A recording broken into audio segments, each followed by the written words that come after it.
Hello दोस्तों, तो कैसे हैं आप लोग। उम्मीद करते हैं अच्छे होंगे और आपकी पढ़ाई भी अच्छी चल रही होगी।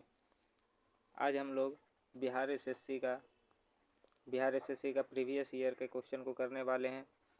अगर आप लोग बिहार एसएससी की तैयारी करते हैं तो ये वीडियो को अंत तक ज़रूर देखिए। सारे के सारे क्वेश्चन प्रीवियस ईयर है जो आपके आने वाले एग्ज़ाम बिहार एसएससी में महत्वपूर्ण भूमिका निभा सकती है।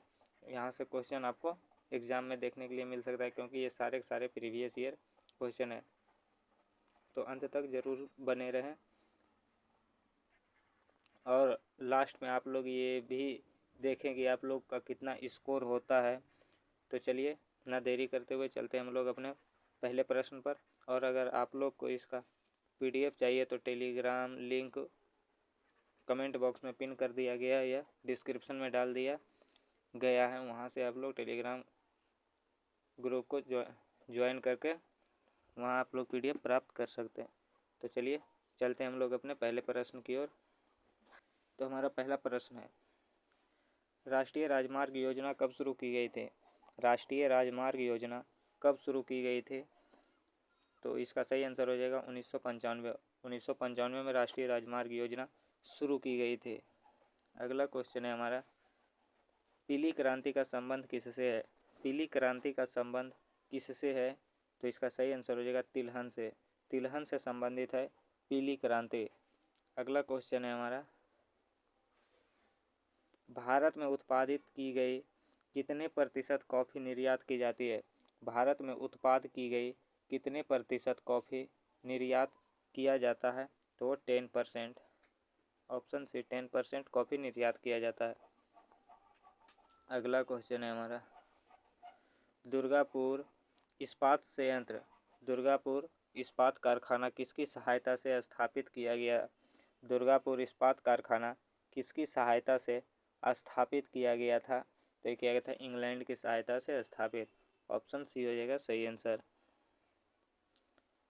अगला क्वेश्चन है हमारा, किस वर्ष के बजट में GST का पहली बार जिक्र किया गया है। किस वर्ष के बजट में GST का पहली बार जिक्र किया गया है। तो इसका सही आंसर हो जाएगा ऑप्शन नंबर ए 2006 और 7।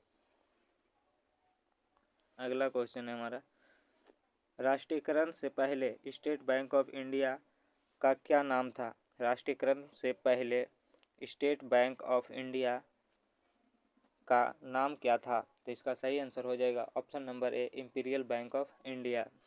इंपीरियल बैंक ऑफ इंडिया इसका सही आंसर हो जाएगा। अगला क्वेश्चन है हमारा, हम किस पंचवर्षीय योजना के अंत में हैं।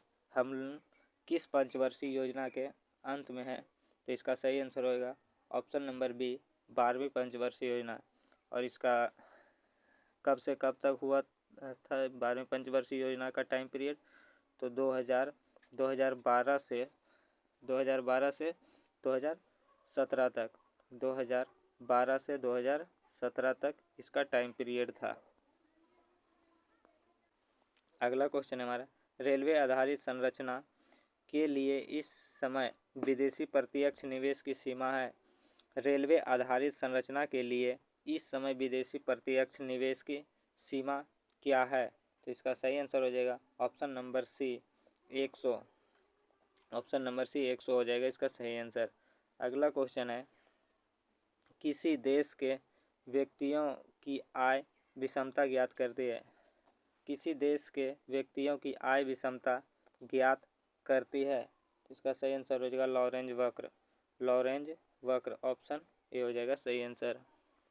अगला क्वेश्चन है हमारा, बैंक नोट प्रेस कहाँ पर है। बैंक नोट प्रेस कहाँ पर है। तो इसका सही आंसर हो जाएगा देवास।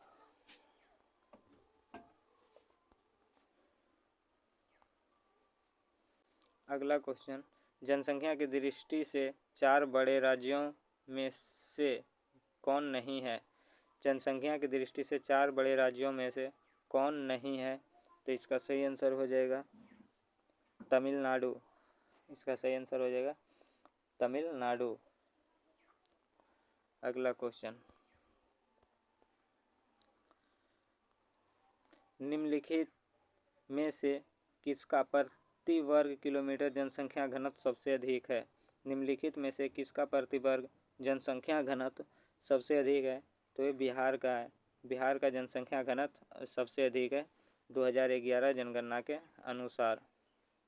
और सबसे अधिक जनसंख्या पूछे तो सबसे अधिक जनसंख्या उत्तर प्रदेश का और सबसे अधिक जनसंख्या घनत्व बिहार।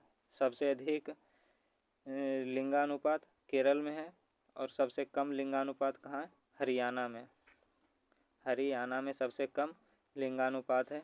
साक्षरता दर सबसे अधिक केरल में है। साक्षरता दर सबसे अधिक और सबसे कम साक्षरता दर कहाँ है? तो है बिहार में। चलिए ये सभी पॉइंट आप ध्यान रखिएगा। चलते हैं अगले प्रश्न पर। तो अगला प्रश्न है, भारत में सुपर कंप्यूटर जो पहले विकसित किया गया था उसका नाम क्या था? भारत में सुपर कंप्यूटर जो पहले विकसित किया गया था उसका नाम क्या था? तो था परम 8000। परम 8000। अगला क्वेश्चन है, भारत में 4G सेवा कब प्रारंभ हुआ? भारत में 4G सेवा कब प्रारंभ हुआ? तो हुआ था 2012 में। 2012 में 4G सेवा आरंभ हो गया। अगला क्वेश्चन, यूके यानी ब्रिटेन का शेयर मूल्य सूचकांक है। यूके के शेयर मूल्य सूचकांक का नाम क्या है? तो वो है FTSE 100। FTSE 100। अब भारत का कौन है तो आपको कमेंट करके बताना है। अगला, रिजर्व बैंक ऑफ इंडिया का प्रथम भारतीय गवर्नर कौन थे? रिजर्व बैंक ऑफ इंडिया के प्रथम भारतीय गवर्नर जनरल कौन थे? तो थे CD देशमुख। भारतीय पूछ रहा है तो CD देशमुख। अगर सिर्फ पूछता रिजर्व बैंक ऑफ इंडिया का प्रथम गवर्नर जनरल तो हो जाएगा ओसबोर्न स्मिथ। ओसबोर्न स्मिथ हो जाएगा इसका सही आंसर। Osborne Smith. अगला क्वेश्चन, वह विद्यार्थी जिसने रुपये का साइन डिजाइन किया वह कहाँ पढ़ रहा था? वह विद्यार्थी जिसने रुपये का साइन डिजाइन किया वह कहाँ पढ़ रहा था? तो पढ़ रहा था ITI बॉम्बे में। ITI बॉम्बे में। और इसका नाम क्या था? तो इसका नाम था उदय कुमार। उदय कुमार इसका नाम था। इसे भी आप लोग ध्यान रखेंगे। अगला क्वेश्चन है हमारा, यह कार्बन कर घोषित करने वाला प्रथम देश था। कार्बन कर घोषित करने वाला प्रथम देश कौन था? तो था फिनलैंड। फिनलैंड। अगला क्वेश्चन, कीवी चिड़िया कहाँ पाई जाती है? कीवी चिड़िया कहाँ पाई जाती है? तो न्यूजीलैंड में पाई जाती है कीवी चिड़िया। अगला क्वेश्चन है हमारा, ब्राज़ील की मुद्रा क्या है? ब्राज़ील की मुद्रा क्या है? तो इसका सही आंसर होगा रियल। ब्राज़ील की मुद्रा है ऑप्शन बी रियल। अगला क्वेश्चन है, कौन महलों का शहर कहलाता है? महलों का शहर कौन सा है जिसे वह कौन सा शहर है जिसे हम लोग महलों का शहर कहते हैं? तो कोलकाता। कोलकाता को हम लोग महलों का शहर कहते हैं। और लखनऊ को क्या बोलते हैं? तो लखनऊ को कहते हैं नवाबों का शहर। नवाबों का शहर कहते हैं लखनऊ को। अगला, किसे अच्छे समय का राजा कहा जाता है? किसे अच्छे समय का राजा कहा जाता है? तो विजय माल्या। विजय माल्या को अच्छे समय का राजा कहा जाता है। अगला क्वेश्चन है,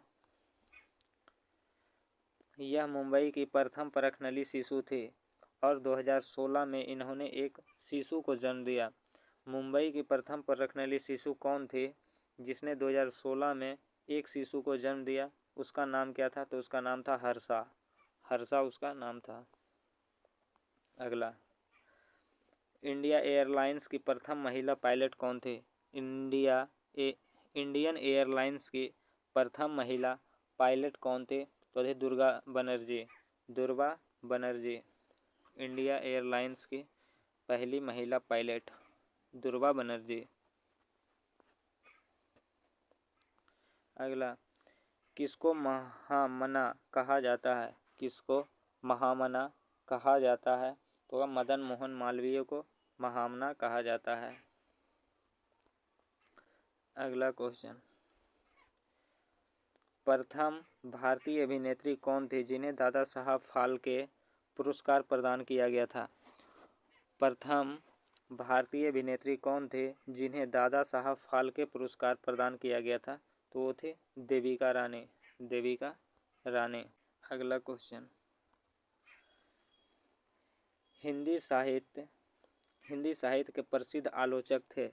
हिंदी साहित्य के प्रथम आलोचक कौन थे? तो थे नामवर सिंह, नामवर सिंह। ऑप्शन ए हो जाएगा सही आंसर।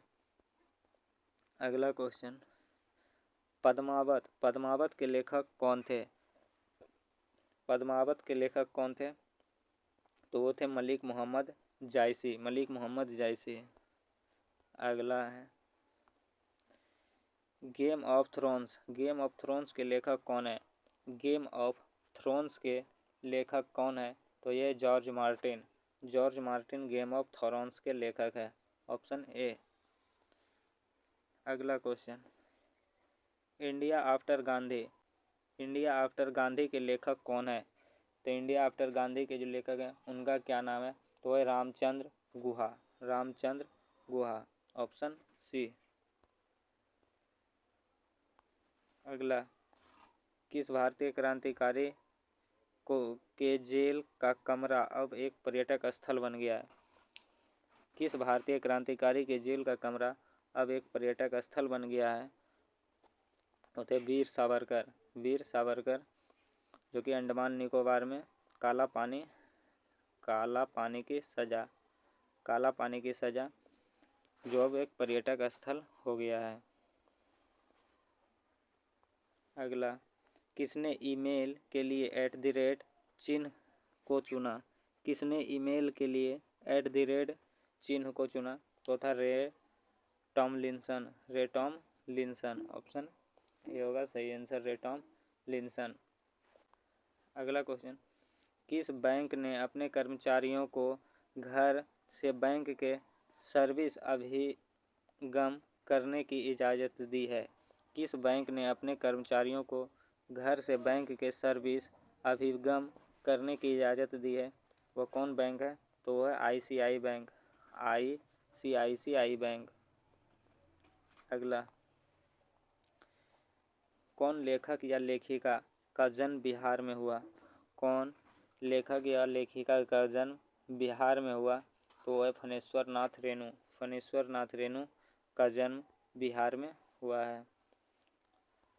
अगला, बिस्मिल्लाह खान किस साज के बजाने के लिए प्रसिद्ध थे? बिस्मिल्लाह खान किस साज के बजाने के लिए प्रसिद्ध थे? तो शहनाई वादक थे बिस्मिल्लाह खान, शहनाई वादक। और इन्हें 2001 ईस्वी में भारत रत्न से सम्मानित किया गया था। अगला, यह गायन शैली नवाब वाजिद अली शाह के दरबार से शुरू हुआ। कौन सा गायन शैली नवाब वाजिद अली शाह के दरबार से शुरू हुआ? तो ठुमरी। क्या था? ठुमरी। Option C, thumri. अगला, स्वराज पार्टी के संस्थापक किसे माना जाता है? स्वराज पार्टी की स्थापना किसने की? तो मोतीलाल नेहरू ने स्वराज पार्टी की स्थापना किया। कब किया था? तो 1923 ईस्वी में स्वराज पार्टी की स्थापना मोतीलाल नेहरू और चित्तरंजन दास ने किए। चित्तरंजन दास कब किए थे? 1923 में। अगला, कौन से लेखक या लेखिका अंग्रेजी के बजाय इटालियन में लिखते थे या लिखती थी? कौन से लेखक या लेखिका अंग्रेजी के बजाय इटालियन में लिखते थे या लिखते थे? तो वो थे झुंपा लाहिड़ी। Option A, Jhumpa Lahiri. अगला, किसकी आत्मकथा है the test of my life? तो वह युवराज सिंह की आत्मकथा है the test of my life. अगला क्वेश्चन, अमर्त्य सेन को किसके लिए नोबेल पुरस्कार दिया गया था? अमर्त्य सेन को किसके लिए नोबेल पुरस्कार दिया गया? तो वो अर्थशास्त्र के लिए नोबेल पुरस्कार दिया गया था। कब दिया गया था? तो 1998 ईस्वी में अर्थशास्त्र के लिए अमर्त्य सेन को नोबेल पुरस्कार दिया गया था। अगला, छऊ बिहार के अतिरिक्त किस राज्य का लोक नृत्य है? छऊ बिहार के अतिरिक्त किस राज्य का लोक नृत्य है? तो पश्चिम बंगाल का लोक नृत्य है छऊ। भारतीय संविधान का कौन सा भाग राज्य के लिए नीति निर्देशक करने वाला तत्व का उल्लेख करता है? भारतीय संविधान का कौन सा भाग राज्य के नीति निर्देशक करने वाले तत्व का उल्लेख करता है? तो भाग 4 है। कहाँ से कहाँ तक? 36 से 51 आर्टिकल 36 से 51 तक भाग 4। अगला, भारतीय संविधान की कौन सी अनुसूची भाषाओं का उल्लेख करती है? भारतीय संविधान की कौन सी अनुसूची भाषाओं का उल्लेख करती है? तो है अनुसूची 8। वर्तमान में इस अनुसूची 8 में कितनी भाषाएं हैं? तो 22 भाषाएं हैं। और मूल संविधान में कितनी भाषाएं थे? तो 14 भाषाएं थे। अगला क्वेश्चन, डॉक्टर राजेंद्र प्रसाद कितने वर्ष तक राष्ट्रपति रहे? डॉक्टर राजेंद्र प्रसाद कितने वर्ष तक राष्ट्रपति रहे? 12 वर्ष तक। अगला, भारतीय संविधान में राष्ट्रपति चुनाव पद्धति का स्रोत किस देश का संविधान है? भारतीय संविधान में राष्ट्रपति चुनाव पद्धति का स्रोत किस देश का संविधान है? तो वो है आयरलैंड का संविधान। आयरलैंड का संविधान, ऑप्शन सी हो जाएगा सही आंसर। अगला, लोकसभा के कितने सदस्य को राष्ट्रपति मनोनीत करते हैं? लोकसभा के कितने सदस्य को राष्ट्रपति मनोनीत करते हैं? तो पहले 2 करते थे जो एग्लो इंडियन होते थे। अब वर्तमान में एग्लो इंडियन का सीट ख़त्म कर दिया गया, तो अब 0। अब लोकसभा से एक भी को राष्ट्रपति मनोनीत नहीं करते हैं।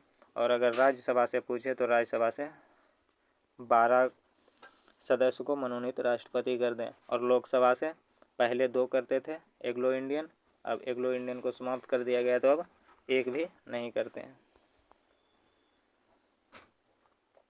अगला, किसने सरकार को 1950 में सर्वोदय योजना प्रस्तुत किया था? किसने सरकार को 1950 में सर्वोदय योजना प्रस्तुत किया था?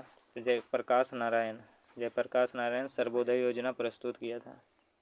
अगला क्वेश्चन है हमारा, यह भारत के सबसे कम स्थलीय सीमा बांटती है? कौन भारत के साथ सबसे कम स्थलीय सीमा बांटती है? तो वो है म्यांमार भारत के साथ सबसे कम स्थलीय सीमा बांटती है। और सबसे अधिक कौन है?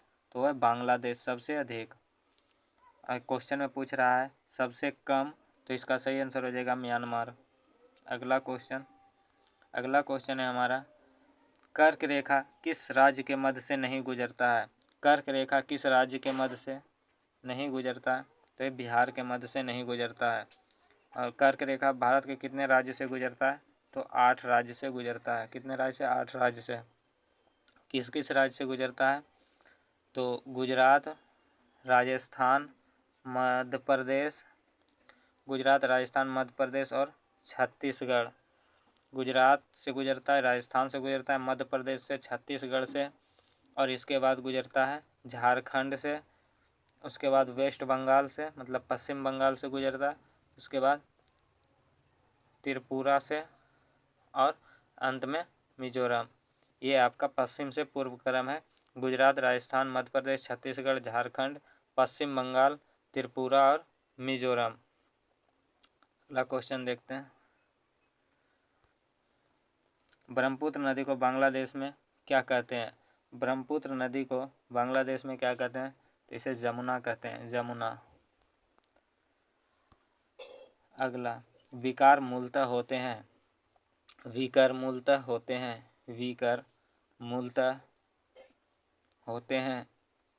तो इसका सही आंसर हो जाएगा प्रोटीन। विकर क्या होते हैं? प्रोटीन होते हैं। अगला क्वेश्चन,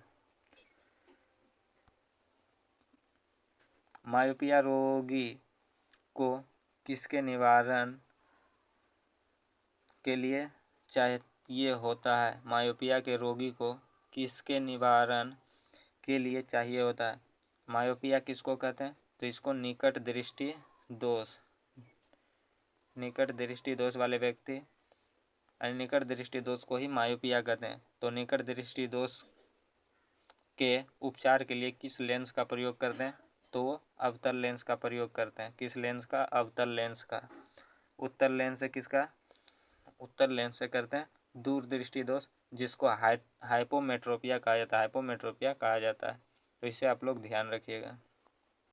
अगला, सापेक्षिक आर्द्रता किस यंत्र से मापी जाती है? सापेक्षिक आर्द्रता हो या आपेक्षिक आर्द्रता हो, आर्द्रता शब्द अगर आप लोग देखते हैं, सापेक्षिक आपेक्षिक आर्द्रता किससे मापा जाता है? तो हाइग्रोमीटर। और अगर सापेक्षिक घनत्व और आपेक्षिक घनत्व, सापेक्षिक घनत्व और आपेक्षिक घनत्व रहेगा तो हो जाएगा हाइड्रोमीटर। सापेक्षिक घनत्व रहेगा और आपेक्षिक घनत्व रहेगा, मतलब आर्द्रता की जगह अगर घनत्व रहे तो आपको हाइड्रोमीटर लगा देना है, और अगर आर्द्रता रहे तो हाइग्रोमीटर। अगला, किस रंग का तरंग दैर्घ्य सबसे कम होता है? किस रंग का तरंग दैर्घ्य सबसे कम होगा? तो बैगनी का तरंग दैर्घ्य सबसे कम होगा और लाल का तरंग दैर्घ्य सबसे अधिक होगा। और अगर इसका प्रकीर्णन पूछ ले तो लाल का प्रकीर्णन सबसे कम होगा और बैगनी का प्रकीर्णन सबसे अधिक होगा। अर्थात जिसका प्रकीर्णन कम होता है उसका तरंग दैर्घ्य ज़्यादा होता है, और जिसका तरंग दैर्घ्य कम होता है उसका प्रकीर्णन ज़्यादा होता है। तो इसे आप लोग ध्यान रखेंगे। अगला क्वेश्चन है, कार्य का मात्रक होता है। कार्य का मात्रक क्या होता है? तो जूल होता है कार्य का मात्रक। बल का मात्रक क्या होता है? तो बल का मात्रक न्यूटन होता है। एसआई मात्रक न्यूटन और सीजीएस मात्रक होता है डाइन। जूल किसका किसका मात्रक है? तो कार्य का है, ऊर्जा का है, ऊर्जा का भी मात्रक जूल होता है। तो ये थे हमारे आज के टॉप 55 क्वेश्चन, जो कि सारे के सारे प्रीवियस ईयर थे। आपको बता दें किस वर्ष का ये प्रीवियस ईयर था, तो आप लोग देख सकते हैं बिहार कर्मचारी आयोग BSSC इंटर स्तरीय परीक्षा 5 तारीख 2 महीना 2017 में ये सारा क्वेश्चन को पूछा गया। अगर आप लोग के पास बुक होगा तो इसको आप लोग मिला सकते हैं। तो चलिए दोस्तों, अगर आप लोग को वीडियो पसंद आया होगा तो वीडियो को लाइक कर दीजिएगा, चैनल को सब्सक्राइब कर लीजिएगा और अपने दोस्तों तक शेयर कर दीजिएगा जिसको इसकी ज़रूरत हो। तो फिर मिलते हैं नेक्स्ट वीडियो में। अगर आप लोग को इसका PDF चाहिए तो आप लोग टेलीग्राम ग्रुप को ज्वाइन कर सकते हैं। लिंक को कमेंट बॉक्स में पिन कर दिया गया और डिस्क्रिप्शन में भी डाल दिया गया। तो फिर मिलते हैं नेक्स्ट वीडियो में, तब तक के लिए जय हिंद।